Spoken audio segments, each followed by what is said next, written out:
acha tufanye hiyo. Here members only, hiyo ndio tunawatch. Traditional mainstream journalism is on the verge of being the most outdated profession in Kenya today. Journalism and mass communication as a career is on its dying legs, and you can call it a joke at this point. How the fuck did we get here? Here's how. Good evening, I'm Weka Mawe. Jina langu ni Ali Manzo. Herzog has asked transitional prime minister. I will not come back to your show. Then don't come back. You're not a journalist. Great. You're not a journalist. You're not a journalist. Stress in my life, and that's why now Rushami kono juu na katika tu sina stress.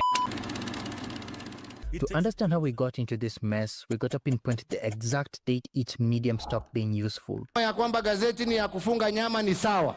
Well, that we already know. I'm old enough to remember when buying the newspaper was a basic necessity in my family. If you're old enough like me, we used to have super strikers at the first Saturday of every month. Unakwambia kwanza super strikers walikuwa wanapatana naye. Wewe utaki kujua ni nini ama nini. Gazeti kwetu ndio ilikuwa important. Ya nini? Mainly sports hapo. Ndio ukate hizo mapicha. Tuwekea kina Ronaldo kwa kitabu ya text. Those were the times. Those were the times. Pedro, we had Sudoku's crossword puzzles and the good old TV and cinemas guide. Good times. Well, here's a video of my local newspaper guy sleeping on his job because he's bored as fuck and nobody wants to buy the newspapers. This is 8 a.m. in the morning, by the way. The history of Kenya, the sales of newspapers usually peaked at these specific times. During the election period, during national exam period, when some rich corrupt fuck died. And nobody cares about these stupid rich families anymore. If you ask me, I wish they all burn in hell. Anafaa kupigwa bomb Iran, alafu wapigwe bomb mingine, alafu sasa ndio tunaweza wazindikisha hell. Newspapers had its time, had its place, and definitely had its era, but it just doesn't make sense anymore. It kind of sucks that all these talented print journalists who worked their way to these jobs by spending countless hours in campus studying will all just go to waste. Maybe, just maybe, gazeti ni ya kufungia nyama siku hizi. Gazeti ni ya kufungia nyama. Sawa. Huko most of the time people use newspaper for wrapping things. Ndio inakuwa kazi ya gazeti huko. Alafu gazeti za huku sika kaza Kenya. So za huku gazeti kaa hiyo ya Kenya venye yuko kaa hivi. Saa ya US itakuwa this half and then there's still another half on top. So sasa imefoldiwa. So kitaka kusomea gazeti lazima uipanue, ufungue, alafu ufold. Too much work.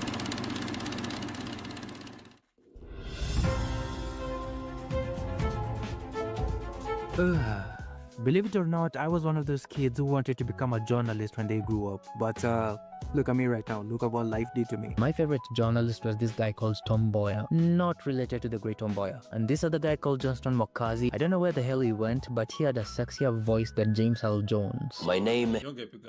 If you're unlucky, you will stumble upon the bitch right here. Yeah, I really never liked her one bit, but that's a story for another day. So you wenye mko kwa chat, kudiambieni quality ya kijana. The other content in Kenya. Which route would you go? 1, mtafollow route yake, ama 0, mtenda route ya kila mtu mwingine. Ndio route I would be following if I was a brand new content creator. And at least try to be different from him. Colem Doyle has been on TV ever since the 90s. The problem with TV journalism always came down to the good old gatekeeping. I mean, think about it. Thousands of freshly new losers graduate from media school every single year, but where the hell do they end up in? You need to be good looking to be on TV. You need to be eloquent to make it to TV. You are a puppet to the studios. And just like print media, for that time caught up to the good old primetime. If I have my phone right here, all I have to do is just log on to Twitter and read one breaking news, log on to Nairobi Gossip Club, and I have everything at the palm of my hand. Tell me why I fucking need to watch TV right now. TV is an industry that is actually dying in the US. This is the only time news ever shows up. So if I'm only on YouTube, then I can find that Kasiko X. But kana takayo news haraka tunaenda X to confirm, okay. Tell me one reason why I need to subscribe to the NTV, KTN, Citizen channel. Tell me. I am waiting. I am trying to prove a point of how stupid and useless and irrelevant and outdated TV is in this day and age. Being a journalist on TV is a joke. Also, let's look at this factor. Would you rather watch a tightly monitored and choreographed interview that lasts barely 20 minutes and everybody is all formal, or would you rather watch a Lynn Ngugi podcast with no restrictions, no time limit, and the guest just shows an authentic version of themselves? Alright, quick pause. I'm just reminding you to lock in. I don't know what goal you have or what you're going through or what you want to become, but lock in. We need you. Kenye bullshit nikiwaambia. Follow the law. Unlike print and TV where you actually need to pay attention to consume them, radio is just listening. You working out, plug in your favorite radio station. You having sex, turn on and listen to Farid Kimani's sexy voice. You sleeping? Tune into Energy Radio because that's the biggest snowfest you'll ever listen to. Capital and XFM for posers and performative losers. Oh wait, XFM was shut down, so yeah. This is me listening to a 2-hour Mic Cheque podcast with Calligraph Jones. If it was a decade ago, I will be lucky to catch a glimpse or even shorter version of this interview because, well, radio kinda sucks if you really think about it. Just like TV. And that is the same thing we did with ile show ya Ubina. That is what we did. Wase hawakuwa na platform ya kuiona. Website yenyewe ili crash. I'm even unsure how I had a stable connection and I'm all the way in the US than someone in Kenya. How? How did I have such a stable connection? Hey, tuoni this zingine. It's a gate-kept industry with the same niggas doing nothing much than professional yapping in the name of journalism. Pause this video and tell me the criteria and the credentials of any of these people who are currently on radio right now. This bitch over here just loves eating a lot. This guy is addicted to licking nudes of his wife. And I'm not gonna lie, I don't know any of these people. Only relevant... Hey, ukijana amejangori. Ukijana amejangori. Have huge clout on social media and boom, you got a job. That's how low the bar is for radio. I am not even making this up. I have never bothered tuning on my radio to FM. It's always on Bluetooth. Meata radio ku. It's only time when you to me a gari hazina Bluetooth. You don't time to nasha radio because I just need some noise. That is the only radio I listen to. I guess you haven't noticed, all I'm doing right now is just selling you nostalgia. Take away that nostalgia, you'll actually realize how absolutely boring it was for the most part. And here we are in 2025.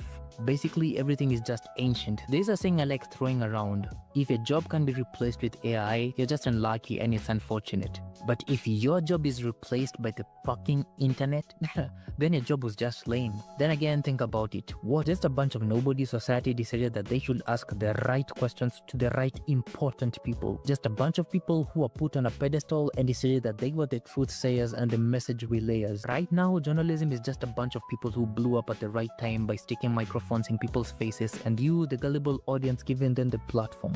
Is he dead yet? Nope. Not anytime soon, but probably in the next 5 or 7 years. But when we look back at this time, we'll just say, you know what, we had it good. We had it good.